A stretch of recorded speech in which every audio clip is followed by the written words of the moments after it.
Boa tarde. Esse aqui é o seminário de otimização do IMPA. Uma vez por semana a gente se reúne, quando possível, e a gente vai ouvir hoje o Vinícius. Mas eu quero agradecer ao Manuel por ter sugerido o Vinícius e o Vinícius por ter aceitado vir. Eu acho que o Manuel está mais qualificado que eu para dizer as qualificações do Vinícius, porque ambos são da Petrobras, são colegas e se conhecem há algum tempo. Sim, boa tarde, pessoal. Agradecer aqui a presença de todo mundo, particularmente a presença de Vinícius, que é um grande amigo e um grande engenheiro, trabalha num campo muito importante lá na Petrobras. Já tem uma grande experiência aí, trabalha lá há acho que mais de 10 anos. E ele é engenheiro, tem a graduação em controle e automação pela UFMG, o mestrado dele também na área de controle e automação pela UFRJ, e agora ele está concluindo, acabou de concluir, o doutorado lá no Imperial College, em Londres. Então, o Vinícius vai falar um pouco de alguns resultados aí em primeira mão. Eu acho que aqui no Brasil talvez seja a primeira vez que ele esteja apresentando essas aplicações de Machine Learning em simulação numérica. E agradeço aí a presença dele, e para a gente é uma honra ter ele aqui. Obrigado aí, pessoal. Obrigado por ter me convidado aqui. É uma honra de apresentar aqui no IMPA, tal, instituto, acho que com mais prestígio no Brasil. E lá fora do Imperial, você falava do Brasil, tal, o meu professor é matemática, ele, o IMPA lá é foda, né? É foda. Então, muito obrigado aí. Só para fazer um disclaimer aqui, a minha tese foi Machine Learning para simulação numérica de EDPs, né? Provavelmente vai ter um pouco mais da aplicação do que da teoria.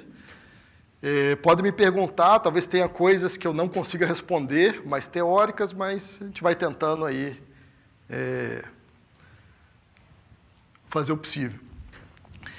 Em termos de motivação, basicamente na engenharia ou na física, a gente tem vários processos que são modelados por EDP e que a gente não consegue resolver analiticamente, e aí você tem que usar métodos numéricos. Volumes finitos, diferenças finitas, elementos finitos. Por exemplo, previsão do tempo é um problema clássico. Reservatórios de petróleo, de água na subsuperfície. Outro problema, Fórmula 1, você quer simular ali o túnel de vento num carro. Então, todos esses problemas eles requerem a solução de equações diferenciais parciais numericamente.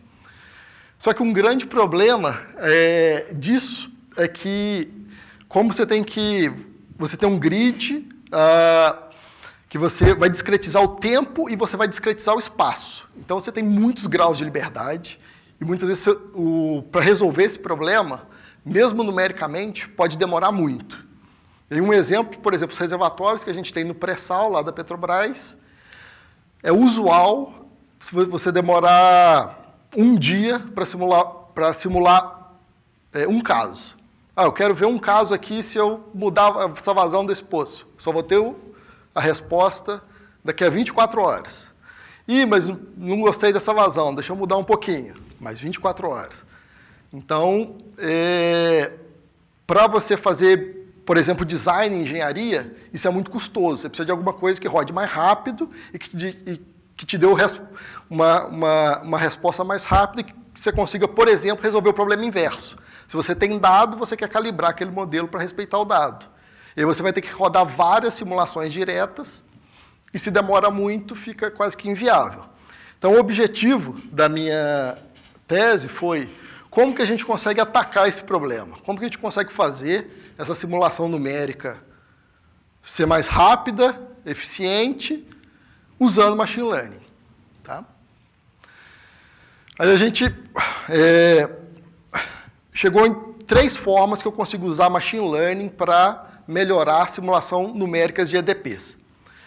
O primeiro é para acelerar a simulação numérica sem fazer nenhuma simplificação. Eu tenho minha simulação numérica, eu quero usar Machine Learning dentro do meu solver, linear ou não linear, que eu continuo fazendo os mesmos cálculos, só que eu faço esses cálculos serem um pouco mais rápidos. No meu solver não linear, como eu itero várias vezes, eu quero diminuir o número de iterações para eu chegar na solução mais rápida. Uma outra forma de usar Machine Learning, que é essa Surrogate Model, que é como um modelo simplificado. Em vez de rodar minha simulação de reservatórios, que vai demorar um dia, eu quero um modelo simplificado que vai gerar os mesmos resultados, ou os resultados com uma acurácia que eu quero, mas em 3 segundos, onde eu consigo rodar várias dessas simulações simplificadas e ter o resultado. Ou para melhorar a representação de processos físicos. Por exemplo, o fluxo e-mail poroso é custoso de simular. Se você coloca reação química, fica ainda mais custoso. Então, o que acontece na prática é que você ignora isso. Da Petrobras, por exemplo, várias das simulações que a gente sabe que tem reação química ali, de solução de carbonato, você simplesmente ignora, porque se você colocar essa reação química junto com a solução numérica do seu sistema de EDPs, isso vai ficar muito custoso. E aí, Machine Learning pode ajudar a resolver esse problema, fazendo com que essa parte das reações químicas seja resolvida um pouco mais rápido. Então, eu vou falar de cada um desses 3, tá? Então, primeiro, para acelerar a simulação numérica de alta fidelidade. A primeira coisa que a gente fez lá foi, não, ok, eu tenho a simulação, o que me custa mais dentro da simulação? A simulação tem um grid numérico, eu monto lá um sistema, AX igual a B, mas um sistema não linear, em que A depende de X. E aí, para resolver esse sistema não linear, eu preciso iterar várias vezes, e essas iterações são, e em cada iteração dessa eu tenho que resolver um sistema linear. Então, essas iterações são muito custosas. Então, como é que eu faço para acelerar essas iterações usando Machine Learning? Então, o problema que a gente trabalhou foi como eu consigo acelerar iterações as iterações do solver de um problema multifásico em meios porosos. E uma das coisas que a gente viu que ajudam muito é que eu vou trabalhar com reservatório de Tupi, eu vou trabalhar com reservatório de Búzios. Eu não quero uma solução que seja específica para um problema. Eu quero uma solução que eu consiga usar em vários problemas. Aí, uma forma que a gente descobriu que a gente consegue fazer esse método trabalhar para vários problemas diferentes foi usar números adimensionais. Então, eu uso números adimensionais aqui, eu coloco eles no modelo Machine Learning para acelerar o meu solver de um problema multifásico.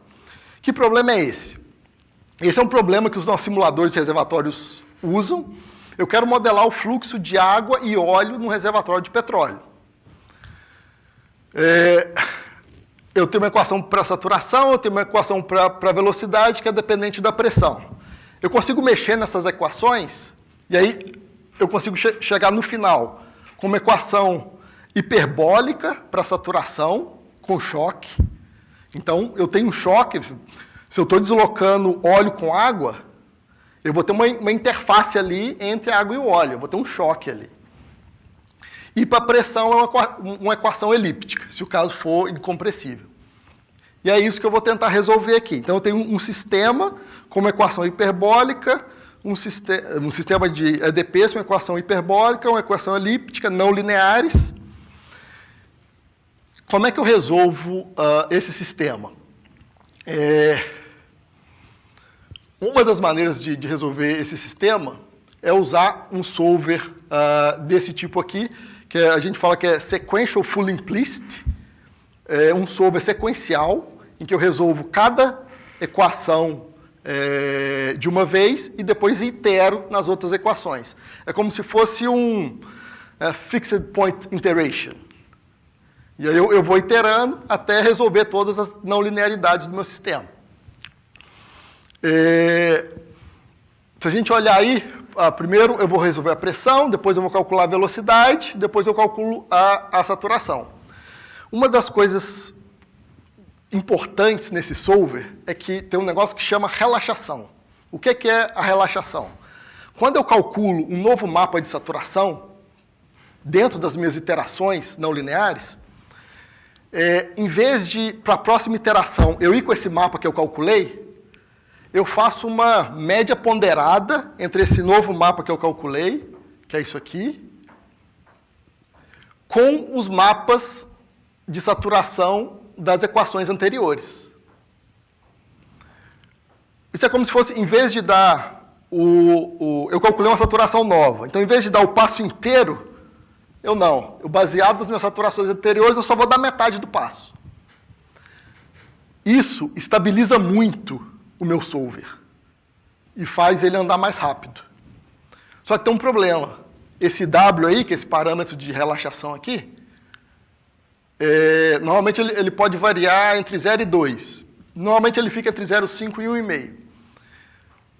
Mas ele depende do problema e ninguém sabe como definir ele. Então, se você der sorte e falar, não, esse parâmetro é 0,8.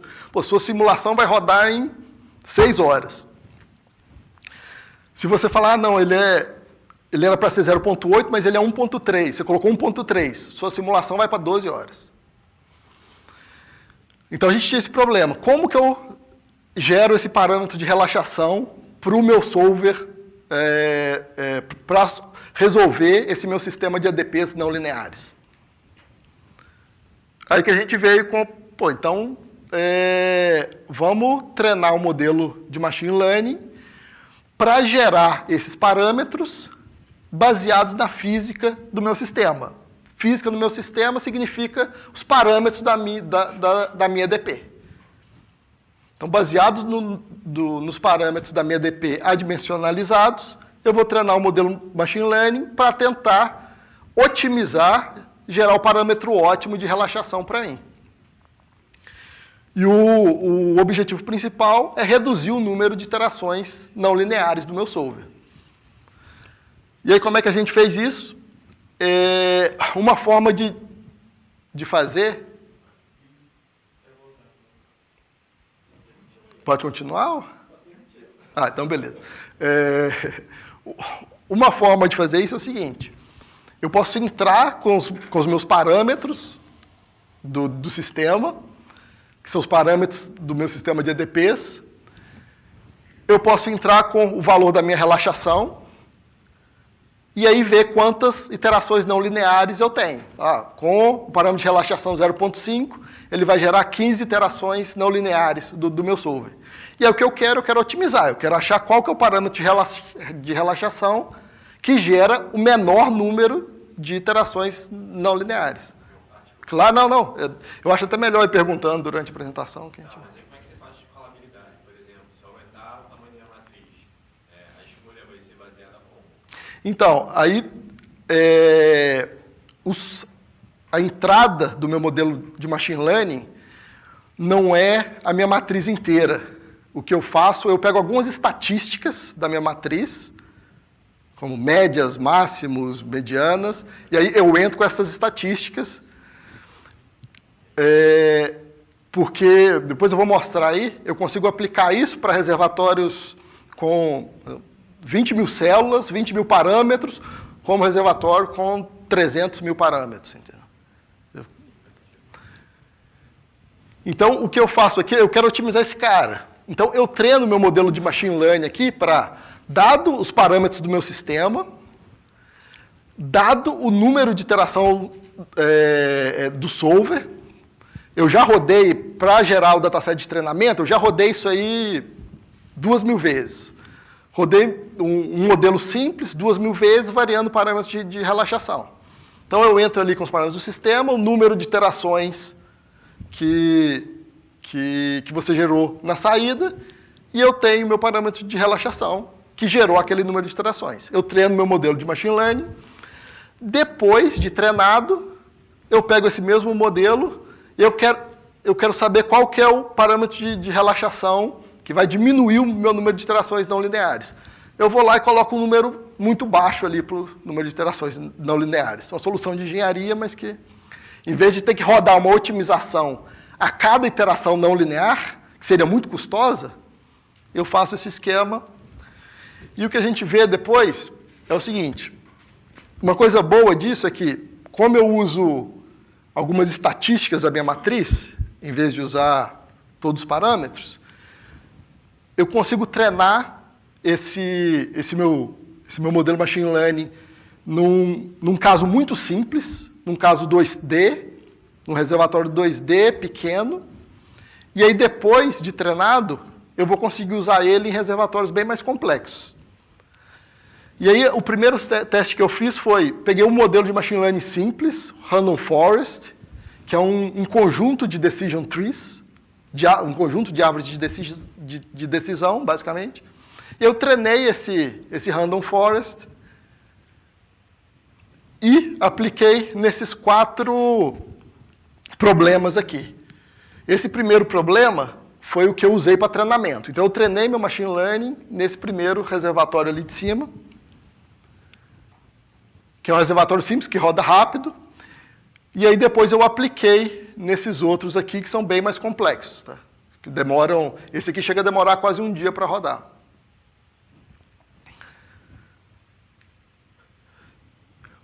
Aí, cada gráfico desse aqui, no eixo horizontal, eu tenho o tempo de simulação, né? A minha simulação inteira. No eixo vertical, eu tenho o número de iterações do solver. O que eu quero é diminuir esse número de iterações. Quanto menor o número de iterações, menor o tempo. Tá? E aí, em marrom aqui, é a curva usando o método que eu propus, que é o método que eu chamei de Machine Learning Acceleration. Os outros casos são outros métodos para gerar esse parâmetro de relaxação e também parâmetros de relaxação fixo. Porque o mínimo que o meu método tem que fazer é ser melhor do que um parâmetro de relaxação fixo. Se eu usar o parâmetro de relaxação de 0,8 durante a minha simulação inteira, o meu método não. A cada iteração do solver, ele gera um valor diferente para o parâmetro de relaxação. Tá? Então, o que a gente consegue ver aqui é que, para esses 2 casos, a curva marrom está embaixo de todas as outras curvas aqui. Então, a gente consegue um número de iterações não lineares bem menor para resolver esse sistema de ADPs, usando esse método de aceleração. E aí a gente pegou esse mesmo modelo de machine learning que eu treinei com aquele reservatório simples e apliquei nesses reservatórios tridimensionais mais complexos. E a gente vê a mesma coisa. Tá? Aí aqui, deixa eu pegar uma simulação e deixa eu analisar o que está acontecendo. Então, isso aqui é uma simulação. Tá? São as iterações não lineares durante uma simulação, e esse aqui é o valor do meu parâmetro de relaxação. O que a gente vê aqui é por volta de 300, o método que eu propus, que é o Machine Learning Acceleration, ele aumenta o valor da relaxação de 0,6 para alguma coisa perto de 0,7, 0,8. Por que ele faz isso? A gente consegue ver aqui, ó, que eu falei. Aqui no início, eu estou resolvendo uma EDP hiperbólica com choque. Eu tenho choque aqui, ó. O choque está aqui. Então, a solução é bem mais difícil. Então, ele usa um parâmetro de relaxação menor, porque a solução é difícil. Quando esse meu choque, que é a interface entre o fluido injetado e o fluido deslocado, ele sai do meu sistema, eu não tenho mais o choque no meu sistema, a solução é mais fácil. Eu não preciso resolver nenhum choque. Eu não preciso resolver nada que tenha uma derivada muito íngreme. Então, o que ele faz? Ele aumenta o meu parâmetro de relaxação. Então, o método funciona legal. O tempo também aumentou em cada iteração, né? Um pouquinho quando ele chegou nessa segunda fase aí, a inclinação do verde aumentou. Isso, porque significa que ele consegue ir mais rápido.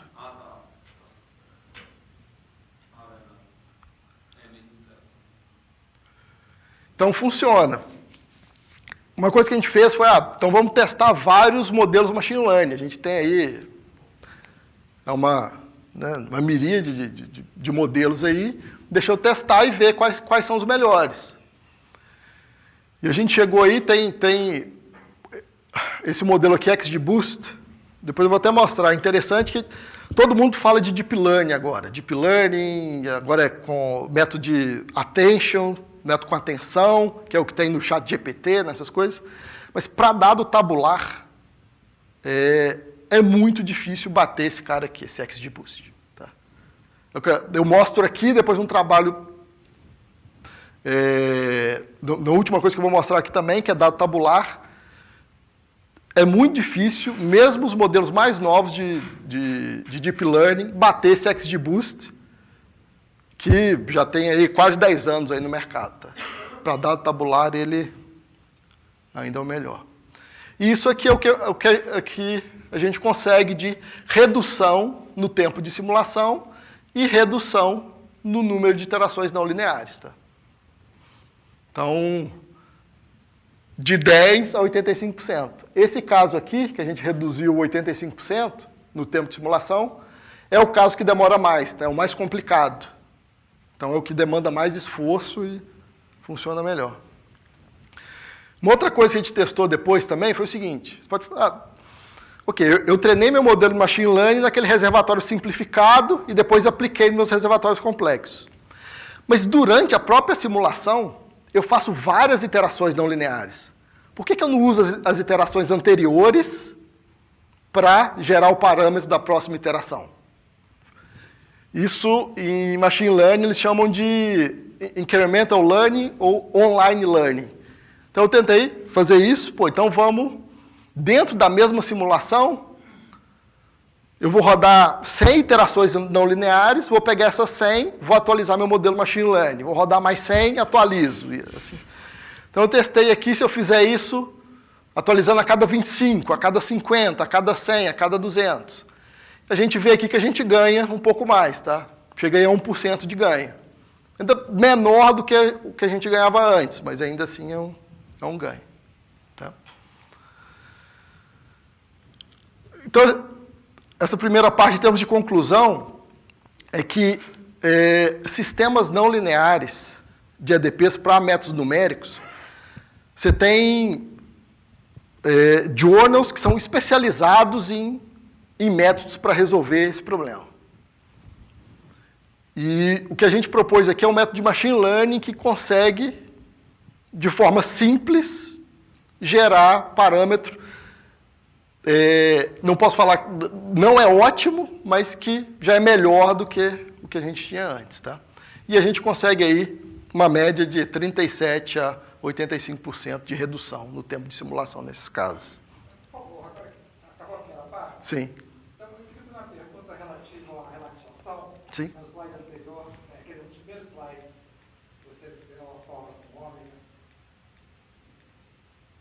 É isso aqui, a relaxação, né? Na segunda coluna. Isso aqui tem um pouquinho de inércia, não? Esse termo S2 menos... Isso. Menos 1 e também... Isso. Inercial, né? Isso. É um termo de inércia para você vir com... Isso está bem em moda, bem difundido. Sim. Tem a ver com aceleração, né? Exatamente. E a questão é, você pode, em alguns trabalhos, eles até dividem esse parâmetro de relaxação aqui em dois. Então, você teria um aqui e você teria um outro parâmetro aqui, para inércia. Mas, em vez de ter uma variável que você não sabe, você passa a ter duas, entendeu? E aí... Mas esse inércia é como você tem um princípio variacional, que você está minimizando alguma coisa. Sim. Aí, não sei... Não, é dispersiva, com choque, com viscosidade. Isso aqui não tem... Mas eu não fiz nenhuma sensibilidade, não testei... O beta também não, né? Oi? O beta é constante. O beta aqui é constante. Então, o algoritmo de machine learning, quais parâmetros ele estava efetivamente querendo aprender? Só o omega, que é um escalar. Tá. Só, o objetivo é encontrar o melhor ômega para cada iteração. E como parâmetro de entrada do seu aprendizado, você pode colocar? Eu tenho uma outra tabela aqui, posso... Que tá... Deixa eu ver se... Ah, tá. Não, ele não está aqui. Como eu gerei PDF, ele não botou os que estavam ocultos. Mas, nesse caso, que é do fluxo multifásico, eu tenho alguns parâmetros como, por exemplo, o número gravitacional, que ele me dá qual que é a relação entre as forças inerciais e a força da gravidade. O número capilar, que me dá qual que é a relação entre as forças capilares e as forças inerciais. Eu tenho alguns números físicos adimensionais que eu uso como entrada. Esses números, eu tenho algum deles para cada uma das minhas células no meu grid espacial. Então, eu preciso pegar alguma estatística disso. E aí o que eu uso é estatística básica, só média, mediana, máximo e mínimo. Mas então, fundamentalmente, o processo de treinamento, por exemplo, é um grid search. Né? Eu suponho que você vai fazendo simulações naquele reservatório pequeno, com cada uma dessas configurações sobre gravidade maior, gravidade menor, capilaridade maior ou menor, e você vai, eventualmente, você compara o resultado dessas várias simulações comparado e o ômega associado para aprender. Isso, exatamente. Você chegou a... O método trivial, que seria só, né, fazer um grid search e olhar qual seria o valor menor, sem ter que usar nenhum machine learning, você chegou a usar isso como baseline, assim, só por tentativa e erro, testar todas as operações, a priori seria se esperar que fosse algo parecido. Né? Então, a questão é que o valor ótimo, ele depende do momento que eu estou na minha simulação, né? Porque a simulação muda com o tempo, né? Então, dependendo do momento que você está, vai ser algo diferente.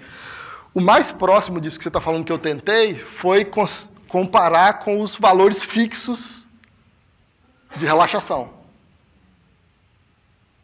Eu acho que a questão dele é qual é o ômega que você vai usar para cada teste, para cada amostra do seu treinamento. Então, o que eu fiz para gerar o meu dado de treinamento foi, variei os parâmetros desse modelo, e para cada uma das variações, eu rodei com ômega de 0.1 a 0.9. Isso. Você escolheu um desses que era o melhor. Isso. Com ômega fixo, de 0.1 a 0.9. E aí depois eu joguei tudo no meu modelo machine learning. Então, a ideia seria que, de certa forma, a cada ponto, a cada passo do seu modelo mais avançado, você estaria aproximando ele por um modelo do seu layer simplificado, pegando o ômega desse cara e iterando. Isso. Que é melhor que o... Isso. Você chegou a mexer, por exemplo, um pré-condicionador matriz, alguma coisa desse tipo? Porque acho que tem Não. Isso não está aqui, mas está como future work, que é mexer no solver linear. Porque aqui eu foquei bem no solver não linear mesmo, no fixed point iteration, né, nas iterações de Picard.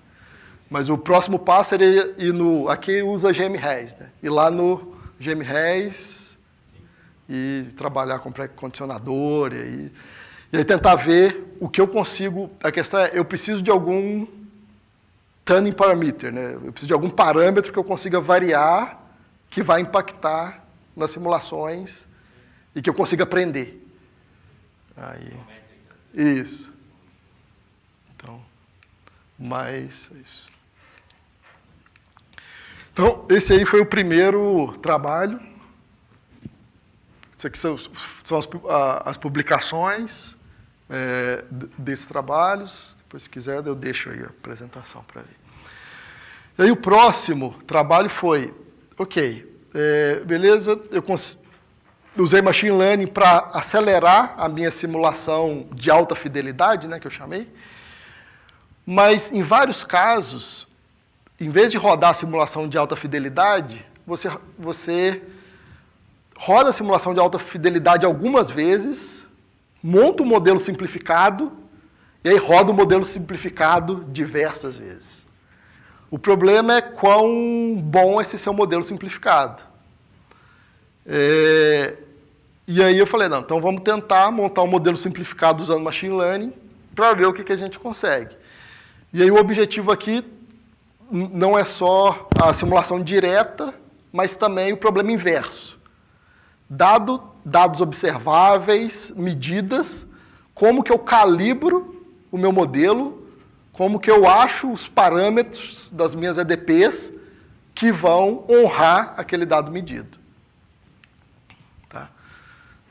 É um fancy name, é um nome bem rebuscado para um negócio que é, primeiramente, machine learning para gerar modelo simplificado. Só que a questão aqui é o seguinte, para gerar esse modelo simplificado, a gente usou algo novo aqui, que foi modelos generativos. Hoje o modelo generativo está em voga, que é o que é usado nesses modelos igual ChatGPT, para gerar imagem, para gerar fala, gerar texto. Então, a gente vai usar aqui algo parecido, o modelo generativo, para tentar aprender a dinâmica do meu sistema de EDPs. Aí vamos ver como é que a gente vai fazer isso. Tá? E aí, eu vou usar isso para resolver um problema inverso, que eu chamo aqui de assimilação de dados, Data Assimilation, e eu vou usar isso aí também para quantificar incerteza. Tá? E aí depois eu comparo essa minha quantificação de incerteza com o Markov Chain Monte Carlo, para ver se a gente gerou alguma coisa razoável. No problema anterior, eu trabalhei com fluxo multifásico e meios porosos. Aqui eu vou trabalhar com um problema um pouco diferente. É um modelo compartimental epidemiológico. Tá? Por quê? Porque eu fiz isso no meio da Covid, e aí meu orientador estava super animado com o modelo compartimental, e aí, pô, então vamos fazer modelo compartimental. Então, beleza. Aí, então é por isso. A diferença é que eu vou trabalhar os modelos compartimentais. Você lembra da Covid? A gente tem as pessoas suscetíveis, as pessoas que são expostas ao vírus. Dessas expostas, parte vão pegar a doença, e aí parte delas vão ficar boas de novo, e aí elas podem virar susceptíveis, se você tiver uma variante do vírus e assim por diante. A diferença aqui é que esses modelos, normalmente, eles não são EDP, são EDOs. Mas, no caso aqui, o pessoal lá do Imperial, ele transformou isso no EDP, em que você modela não só o número de pessoas em cada um desses grupos, mas como essas pessoas elas se movem dentro de um espaço físico, uma cidade, por exemplo. Então, você tem que a variação no tempo, então você vai ter esses estados do meu sistema no tempo e no espaço. Tá? Então, vira uma EDP. E, em termos de parâmetros, meus parâmetros de entrada aqui são esse Basic Reproduction Number, que são aqueles R0s lá, você lembra do Covid, que é o número de pessoas infectadas dado que uma pessoa tem o vírus. E aí o que eu quero estimar é o número de pessoas em cada um desses compartimentos e para cada um desses dois grupos. Eu tenho dois grupos aqui, que são as pessoas que estão na casa delas e as pessoas que estão se movimentando na minha cidade, no meu domínio. Então, eu quero estimar, ao longo do tempo, como que varia o número de pessoas em cada um desses grupos. Tá? Que eu já falei, que é a solução numérica dessas EDPs, é complicada, tal, então a gente quer acelerar elas. Nesse caso, a forma de acelerar, eu vou tentar usar o modelo reduzido, baseado em modelo generativo. Esse aqui é o framework que eu propus, que é o seguinte. Eu tenho minha simulação de alta fidelidade, que demora muito para rodar. Então, eu consigo fazer 200 simulações dela. Só que essas 200 simulações não são suficientes para resolver o problema inverso, nem para quantificar a incerteza. Eu preciso de muito mais. Mas aí, com essas 200, eu uso aqui um Proper Orthogonal Decomposition só para reduzir o espaço. Em vez de trabalhar com meu grid espacial gigante, eu vou aplicar um método de redução de espaço para facilitar a minha vida. Então, a cada time step, a cada passo de tempo, em vez de ter um número de pessoas em cada célula do meu grid, eu vou ter um espaço reduzido ali, a cada passo de tempo. E aí eu treino um modelo generativo para aprender a dinâmica da minha EDP no espaço reduzido. Depois de treinado, eu consigo usar esse modelo generativo para fazer predição, para resolver o problema direto, para resolver o problema inverso e para quantificar a incerteza. Em termos de redução de dimensionalidade, o objetivo aqui é o seguinte: eu tenho lá meu grid espacial, eu tenho lá minha cidade, em cada célula da minha cidade, eu tenho lá o número de pessoas susceptíveis, infectadas, não sei o quê.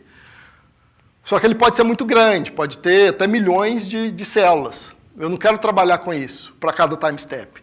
Então, eu uso algum método para comprimir esse espaço, e o objetivo é que, desse espaço comprimido, eu consigo ter de volta o meu grid original. Tá? E aqui é só um exemplo de um caso em que, em azul, eu tenho, para uma célula do grid, os resultados do espaço total, comparados com os resultados do espaço reduzido, e eu consigo gerar, basicamente, os mesmos resultados finais aqui. E aí eu usei Proper Orthogonal Decomposition, fui de 800 variáveis para 15 variáveis. Então, em vez de trabalhar com 800 variáveis em cada time step, em cada passo de tempo, eu vou trabalhar com 15 variáveis a cada passo de tempo. E aí, como é que eu usei modelo generativo para treinar isso aí? A primeira coisa é o seguinte: isso aqui é um modelo generativo. Para quem não está acostumado, isso aqui é uma GAN, Generative Adversarial Network.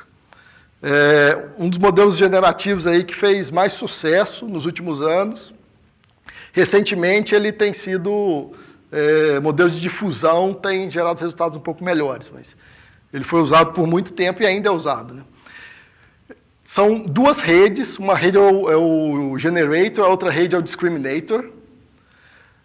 O objetivo do generator é gerar um sample, por exemplo, uma imagem, sei lá, o rosto de uma pessoa, o mais parecido possível com o rosto real. E a função do discriminator é pegar o rosto gerado pelo generator, o rosto real, e falar, olha, esse é real, esse aqui é o gerado pelo generator. E aí o objetivo do generator é fazer com que o discriminator ache que o que ele está gerando é real. E aqui, isso aqui é um problema grande, está até falando com o Manuel aí, para treinar isso aqui, você tem que encontrar o Nash Equilibrium, porque é um contra o outro. Então é difícil de treinar esse negócio, mas se você treina bem, no final você vai ter uma rede aqui que vai conseguir gerar samples aqui do que você quer. E no meu caso aqui, o que eu quero? Eu quero gerar, eu tenho passos de tempo. Em cada passo de tempo, eu tenho aqueles estados do meu sistema. Então, eu quero que o meu generator aqui, ele gere uma sequência de passos de tempo com estados do meu sistema. E que esses estados são o número de pessoas em cada um daqueles grupos. Suscetível, infectado. Então, por exemplo, eu tenho uma simulação que vai rodar em 100 passos de tempo. Eu vou treinar o meu generator aqui para gerar uma sequência de 10 passos de tempo. Então, eu vou gerar 100 simulações. Cada uma dessas simulações, eu vou tirar pedaços de 10 passos de tempo. Vou colocar aqui nas imagens reais. E aí, vou treinar esse sistema aqui para que o meu generator seja capaz de gerar sequências plausíveis do resultado daquele meu sistema de EDPs. Dado que eu fiz isso, aí eu consigo fazer a predição, consigo resolver o problema inverso e consigo fazer a análise de incerteza. Aí como é que eu faço, como é que eu resolvo o meu modelo direto, né? Dado o meu generator, que gera uma sequência de passos de tempo com os estados do meu sistema, imagine que eu comece com 2 estados do meu sistema. Tá? Eu sei os meus estados iniciais. Então, eu entro aqui com random noise no meu generator, vou gerar uma sequência aqui de 3 estados. Aí eu rodo uma otimização para minimizar a diferença entre esses 2 primeiros estados do meu sistema e os estados que eu conheço. Depois de otimizado, como o meu generator ele gera uma sequência de 3 estados, o último estado aqui vai ser a minha predição. E aí eu uso ele como uma solução conhecida e vou iterando até conseguir gerar todas as predições que eu quero. Tá? O problema de otimização que eu resolvo é esse aqui. Tá? O Z aqui é o random noise, a entrada do meu generator. Então, eu tenho que achar o Z em que minimize a diferença entre os estados iniciais do meu sistema e a minha condição inicial que eu conheço. Dado isso, eu consigo gerar a minha predição. E aí eu pego minha predição, coloco como solução conhecida, e aí eu consigo prever isso. Como é que eu resolvo essa otimização? Aí eu resolvo usando um método de gradiente normal, método de stochastic descent, e usando auto-differentiation que eu tenho nessas bibliotecas de machine learning, que é PyTorch, TensorFlow, eu consigo gradiente fácil, e aí eu rodo um otimizador para fazer isso. Então aqui é só um exemplo para 2 sets de parâmetros diferentes. Em laranja aqui eu tenho a solução do meu modelo de alta fidelidade, que demora muito para rodar. Em azul, eu tenho a solução do meu modelo reduzido. E em verde, as soluções iniciais. A única coisa que o meu modelo reduzido vê no início são essas soluções iniciais. Ele vê essas soluções iniciais, ele gera a próxima, ele usa essa próxima como solução inicial e assim vai predizendo. Então a gente consegue ver aqui que a gente consegue um resultado bem razoável com o meu modelo reduzido. Ele consegue reproduzir bem o meu modelo de alta fidelidade fazendo isso. Mas aí, o negócio é o seguinte, na prática, eu não quero só rodar meu modelo direto. Na prática, eu tenho dado medido, eu tenho dado observado. Então, eu tenho que calibrar o meu modelo, tenho que calibrar lá o meu sistema de PDEs, de EDPs, com meus dados observados, com meus dados medidos. E aí, como é que eu faço isso? Daí, o que a gente fez foi, a gente propôs um método em que, naquela otimização que eu faço antes ali, para fazer a predição, eu incluo mais um termo aqui, que é o dado observado. Então, em vez de otimizar só com a solução que eu conheço, eu tento, na hora de fazer a predição, também considerar algum dado observado que a gente tem. E aí eu faço uma outra coisa aqui, que é o seguinte, em vez de só andar numa direção no tempo, eu ando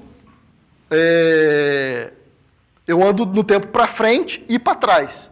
Se a minha simulação tem 100 dias, meu modelo reduzido, eu prevejo do tempo 0 ao tempo 100. Quando eu chegar no tempo 100, aí eu volto para trás. E aí fico iterando para frente e para trás, até eu conseguir ajustar meu dado. O que é ajustar meu dado? Vou dar um exemplo aqui, que é o seguinte. Aqui eu comecei com 2 soluções, que são essas aqui em cinza, tá? E aí imagina que eu medi o número de pessoas infectadas a cada 2 dias. Que são esses pontos vermelhos aqui. E aí o que eu fiz? Eu peguei esse algoritmo que eu propus ali e falei, olha, dado essa solução em cinza e dado esses dados observados aqui, calcula para mim a solução que honraria esses dados observados. Aí ele consegue gerar para mim essa solução em azul. Mas o negócio é o seguinte, esse problema inverso é um problema mal posto. Tá? Eu tenho várias soluções para esse meu problema. Tá? Aqui são os mesmos dados observados. E eu comecei com duas soluções iniciais diferentes. Eu terminei com duas soluções finais diferentes. Então, eu tenho várias soluções que conseguem honrar o meu dado observado, dado uma certa incerteza. Tá? Eu botei aqui 5% de incerteza para cada dado observado. Então, na verdade, o objetivo ele passa a ser de não só honrar meu dado, mas também de quantificar a incerteza. De gerar qual que é a incerteza que eu vou gerar ali, dado aquele dado observado. E aí eu uso um negócio aqui que é um método que chama Randomized Maximum Likelihood.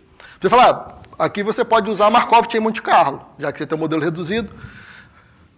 Mas eu até rodei aqui o Markov Chain Monte Carlo, mas para esse caso eu preciso de algumas centenas de milhares de simulações para o Markov Chain Monte Carlo convergir. O que é muito ainda, mesmo para o modelo reduzido. Então tem em engenharia, né, na Petrobras e em outros lugares, você usa, para quantificar essa incerteza, em vez de usar um método como o Markov Chain Monte Carlo, você usa um método aproximado. Você aproxima essa incerteza, mas com um método que vai gerar muito menos simulações para você. E nesse caso aqui eu usei o Randomized Maximum Likelihood. Tá? Que aí o que ele faz, ele simplesmente acrescenta um noise aqui nos meus dados observados e nos meus parâmetros iniciais. Tá? E aí, isso aqui que eu tenho no final, é aquele mesmo gráfico, só que agora em cinza aqui eu tenho todos os meus casos iniciais, e em azul todos os casos que honram os meus dados observados. Tá? Então eu tenho uma certa incerteza aqui que eu consigo quantificar. Aí aqui eu faço, simplesmente, eu pego para os meus dois parâmetros, para um dos parâmetros que afeta esse meu sistema, que é o R0. Então, eu quero quantificar a incerteza no R0, tá? Num determinado tempo, no dia 12. Então, em azul aqui, eu tenho o meu prior, e em laranja aqui eu tenho o meu posterior. Tá? Aqui, quando eu rodando o MCMC, que demorou mais de um mês, e rodando o método que eu propus, que é usando o modelo generativo, que rodou em 12 horas. Não é igual, mas é uma aproximação, em termos de engenharia, bem razoável. Tá? E aqui só alguns parâmetros também que a gente compara, a média, a moda. Como conclusão dessa parte do trabalho, a gente propôs modelos generativos como modelos reduzidos para sistemas de EDPs, aplicou para um modelo epidemiológico, a gente mostra que a gente consegue assimilar dados e consegue quantificar a incerteza de forma aproximada, mas com um custo computacional muito menor do que ou usando um modelo de alta fidelidade ou usando um método como o Markov Chain Monte Carlo, que demanda várias simulações. Tá? Vinícius, para um problema como o anterior, esse aí seria mais complicado? O problema de fluxo meio poroso, por exemplo. Sim. E uma forma que eu usei aqui para tratar foi... Deixa eu voltar aqui. Um passo importante desse negócio, é essa parte aqui de redução da dimensionalidade. Que nesse caso aqui a gente passou de 800 para 15. No modelo de fluxo meio poroso, em alguns casos você chega a 1.000.000, né? Então, você teria que passar de 1 milhão para algumas centenas. A gente testou isso aqui para um caso pequeno de fluxo. Funcionou, mas o caso pequeno eu acho que era... A gente passou de 100 mil para 200 variáveis. E aí eu treinei minha GAN com 200 variáveis em cada time step. Então, o maior problema eu acho que é porque a GAN, esse modelo generativo, né, ele é muito poderoso, mas o grande problema dele é o treinamento. É você conseguir treinar e chegar num bom generator. Como ele tem que achar esse Nash Equilibrium, cara, várias vezes ele diverge, o discriminator fica muito bom, o generator não, então é muito difícil de treinar isso aqui. Então o negócio é você conseguir treinar bem, e aí para treinar bem, se o seu espaço for muito grande, você pode ter algum problema.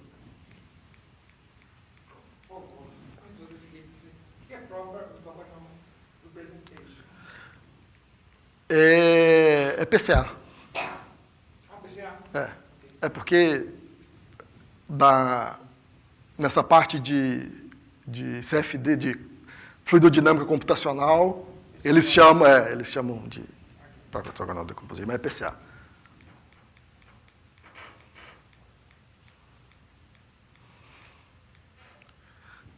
São as publicações, também vou deixar aí, para se quiserem depois da apresentação. E aí a última coisa eu consigo usar machine learning para incorporar na minha simulação numérica coisas que eu não incorporava antes porque eram muito custosas, como, por exemplo, reação química.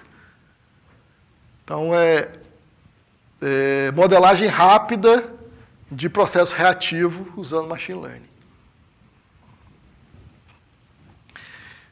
Processo reativo em meio poroso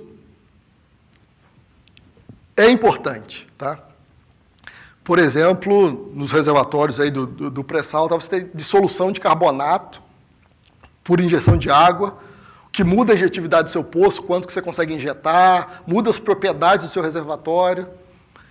Mas o problema é que você tem que calcular essas reações para cada ponto no seu grid espacial e para cada passo de tempo. Então, se você tem um grid com 1 milhão de células e você roda 100 passos de tempo, você tem que rodar 100 milhões de reações. E cada reação é custosa.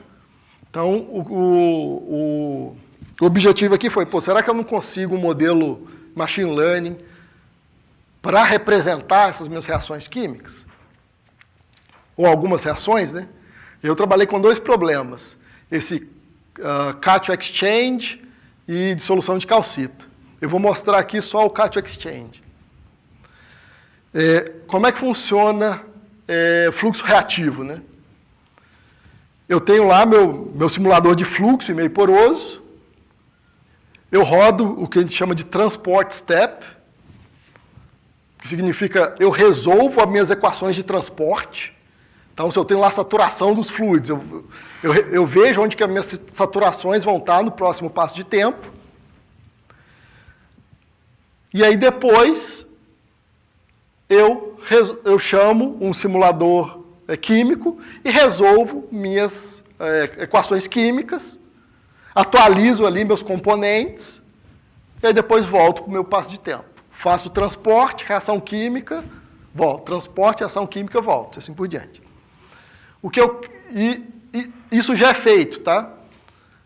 Isso já é feito usando um simulador para o transporte e um simulador para as reações químicas. E aqui são alguns trabalhos em que isso foi feito. Qual que é o problema? O problema é que esse simulador químico aqui, ele toma, muitas vezes, 90% do tempo de simulação. 90% do meu tempo, eu fico resolvendo a equação química, sendo que o próprio transporte já é algo que demora muito.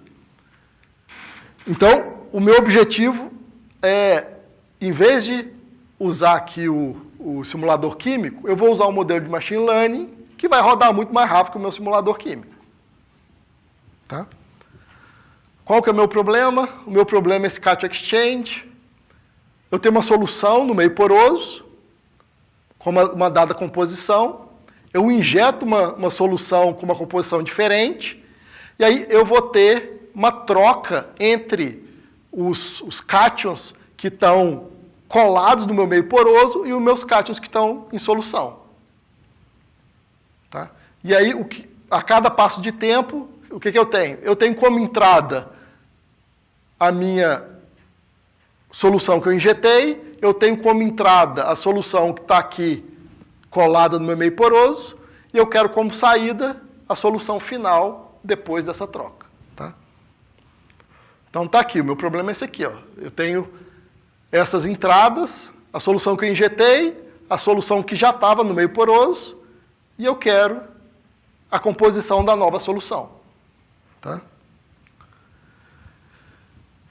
Primeira coisa, Machine Learning, você tem que gerar um dataset para treinar seu modelo. Então, o que a gente fez? A gente rodou, nesse caso, 100 mil simulações, até um bocado, mas depois eu até mostro, a gente conseguiria reduzir isso.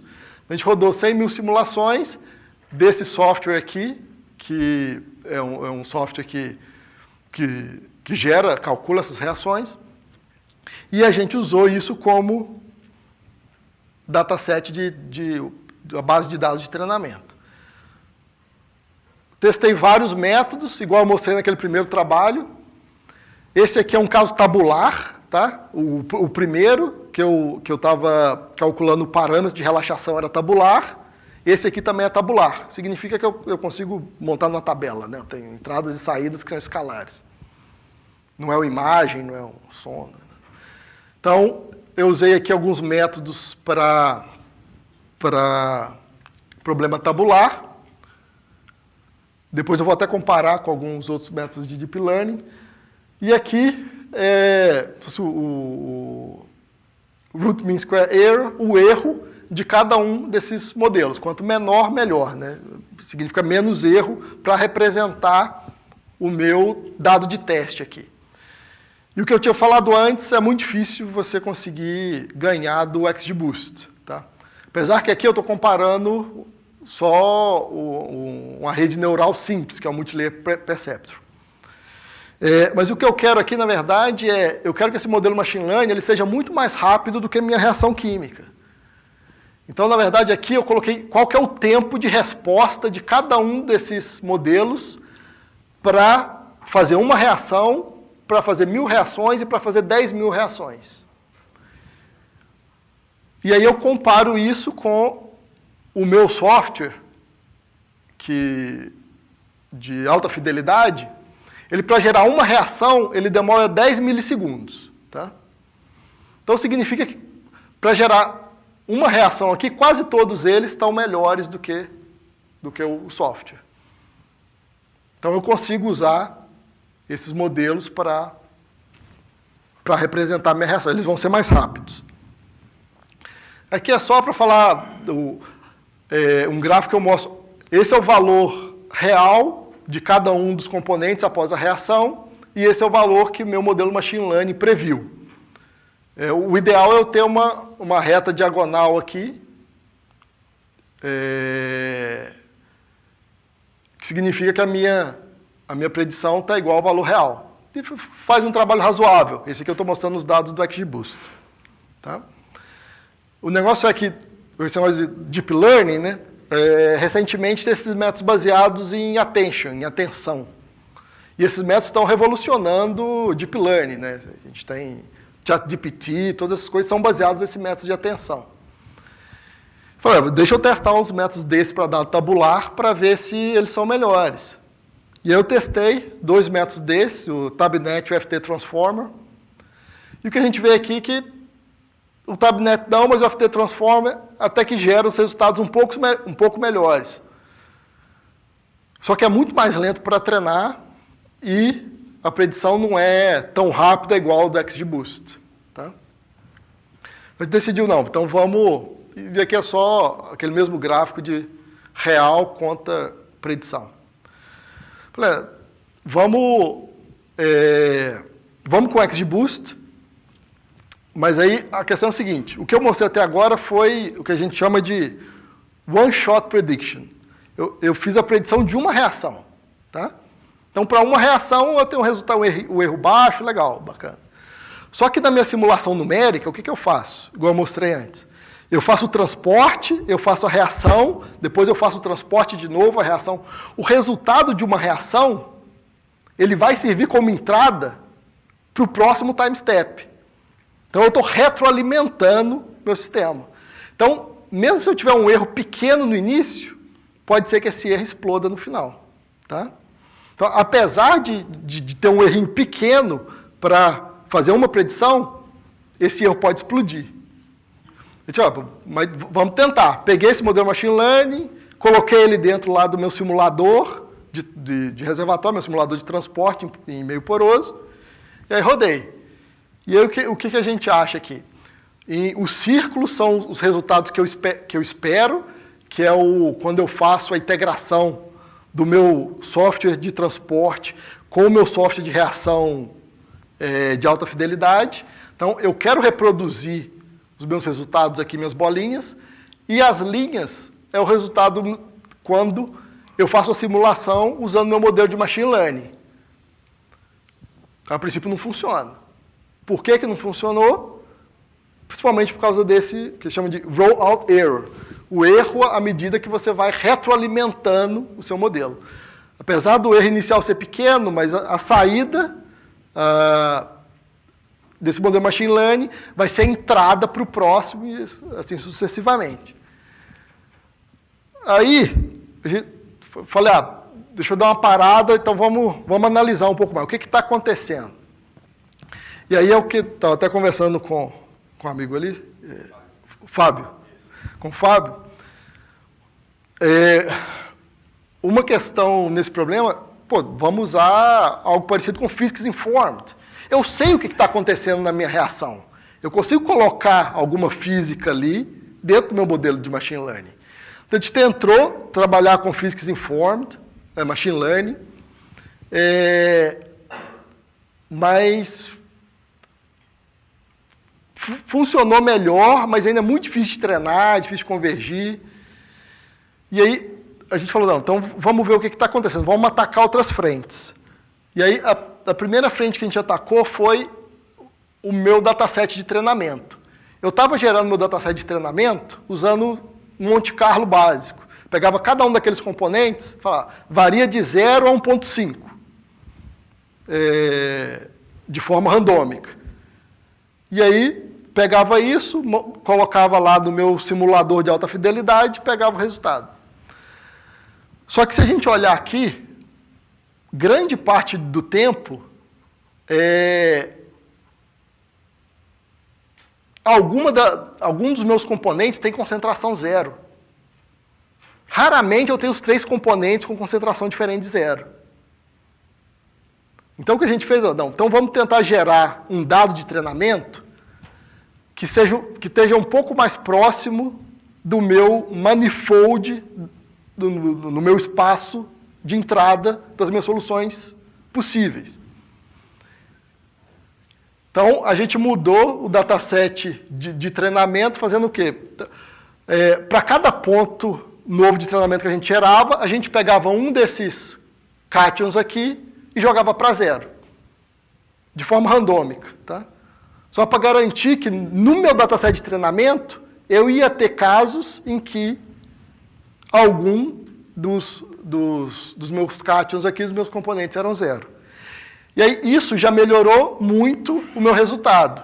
Eu já consegui algo bem melhor do que estava antes, mas ainda assim não resolveu o meu problema. O meu caso aqui, onde eu uso o modelo de Machine Learning, que é o caso com a linha contínua, ele não está igual ao meu modelo de alta fidelidade.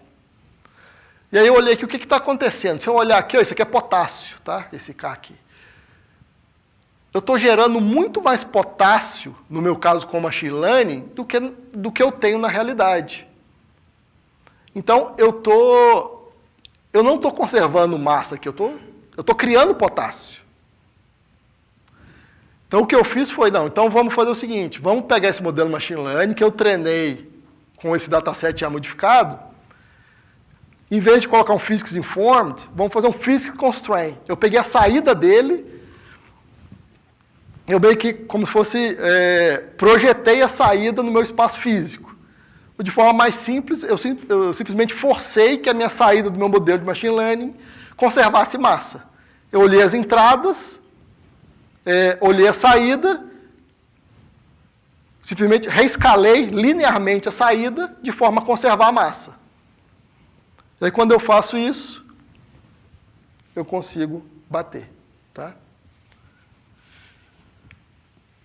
E aí, eu mudo lá aquele esquema onde a gente tem o step de transporte, as reações químicas agora usando meu Machine Learning, mas aí depois disso eu aplico uma restrição física, nesse caso aqui de balanço de massa, para garantir que eu não estou gerando mais potássio, sódio, cálcio, algo assim.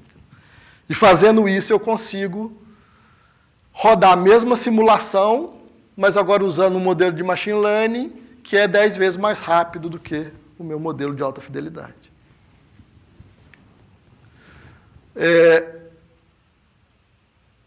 Em termos de conclusão aqui... Da química ali, esses cátions, eles estão sempre meio constantes. Enquanto um está solto, eles vão liberando o íon para o outro. A soma deles é constante? Hein? A quantidade total de cada cara.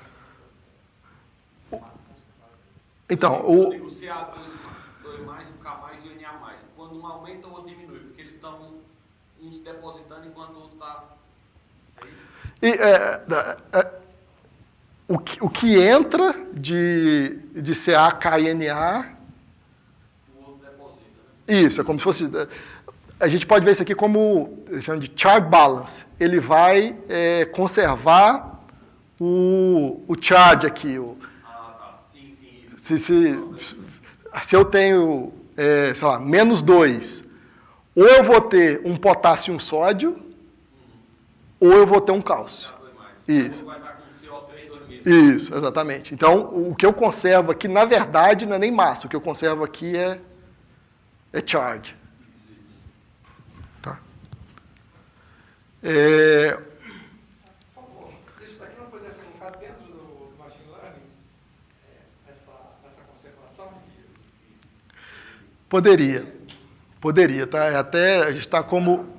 Eu fiz um trabalho semelhante ao dele já, assim, funciona também. Pode? Não, por favor. A gente fez parecido, só que com uma simulação CFD.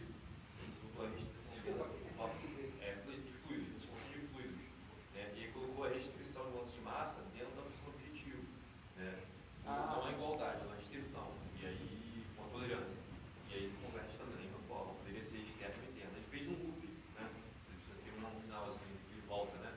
A gente fez dentro. Que legal. É o que eles chamam de Physics Informed. A gente tentou aqui Physics Informed. Mas ele funciona para os casos e não para outros. Assim. Você deve ter visto, né? Dependendo do caso, é difícil de treinar o Physics Informed por causa desse loss function, dessa função objetiva a mais que você coloca, que vai ser o balanço de massa. Se colocar zero na igualdade, vai tolerância. Tá. Aí melhorou mais. Legal. Interessante. Depois a gente pode bater um papo aí.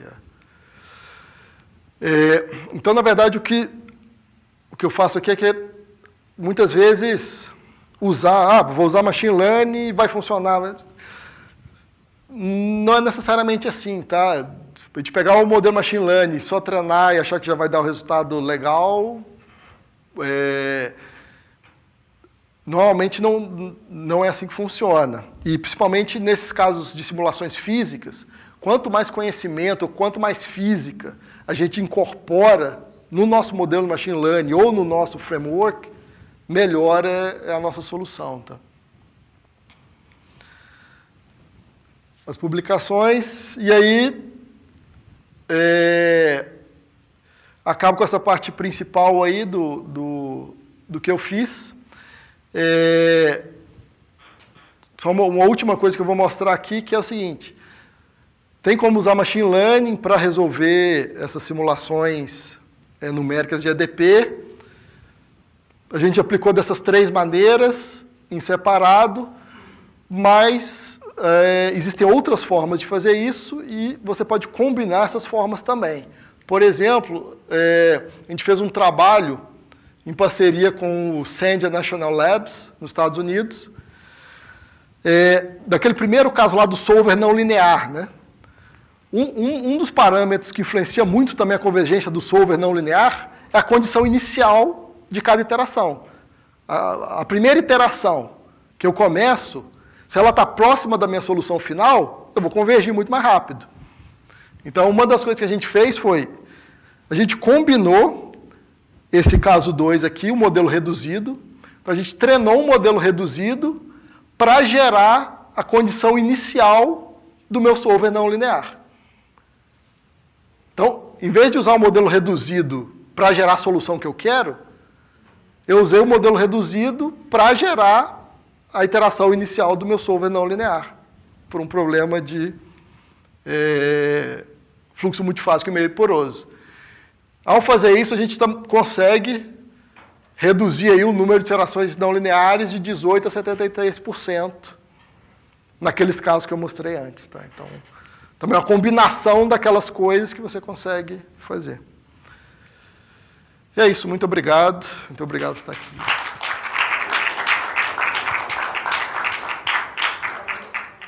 Vamos ter alguns minutos para perguntas. Eu tenho uma pergunta aqui.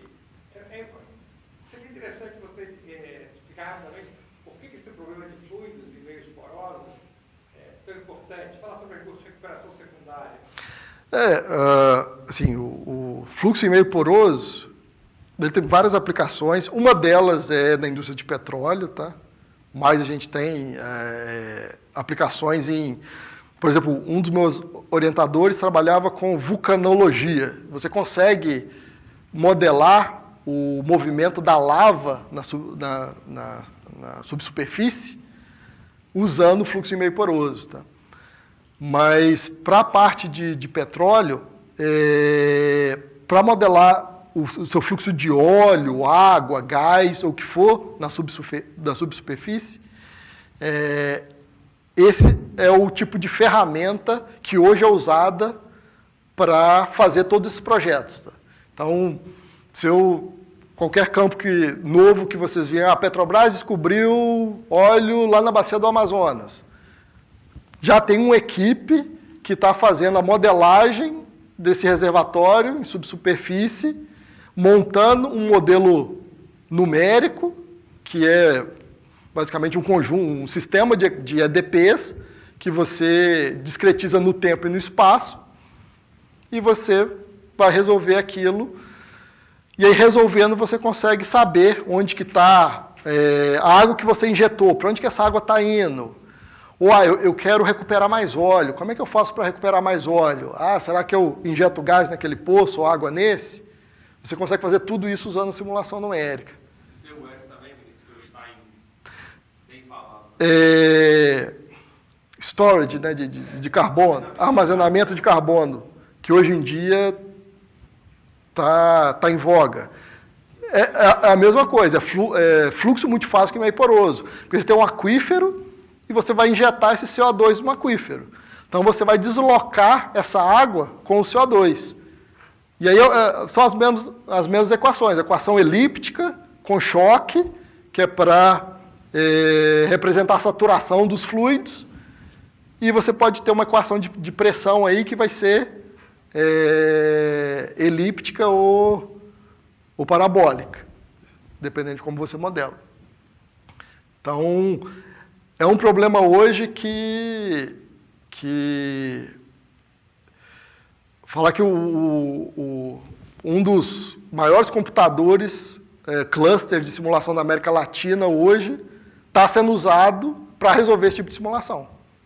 porque ela é muito custosa, entendeu? Você soube se você usou inteligência artificial?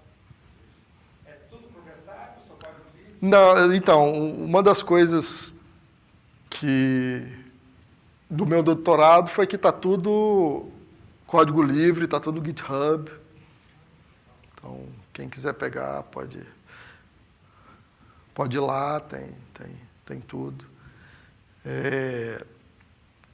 O que eu vou tentar fazer agora na Petrobras é tentar aplicar isso diretamente nos campos que a gente tem hoje. Então, a gente tem até tem um solver próprio, o BR Solver.